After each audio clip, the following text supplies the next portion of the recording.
You've probably heard the story by now. A car was lit on fire here in King Arthur Park last Wednesday. And Saturday, a woman was charged with deliberate homicide. And while we have some new emerging details, we also have these videos. At 6:41 a.m., the Gallatin County Sheriff's Office responded to this scene. You can see emergency lights filling the early morning darkness here in King Arthur Park. But to understand what happened, we have to rewind.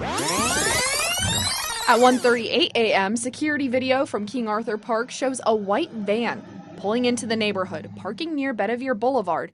Fast forward to 6 a.m., flames begin to emerge. A resident called the fire department. Once the fire was extinguished, investigators found a body inside the vehicle, later identified as 44-year-old Robert Welch. On Saturday, the Gallatin County Sheriff's Office announced the arrest of 51-year-old Beth Bakken. Jail records show she was initially arrested Wednesday, the same day as the fire, on charges of obstructing a peace officer and jaywalking. On Friday, she was charged with deliberate homicide and arson. Monday, she appeared in Gallatin County Justice Court. Presented by a public defender, yourself, or your own attorney.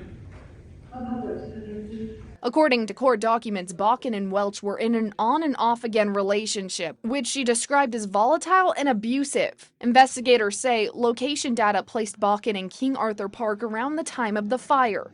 Police say, according to a witness tip, Bakken calls an acquaintance saying, quote, "I lit his on fire, he's a 5 days later, as I walked through King Arthur Park to gather more information,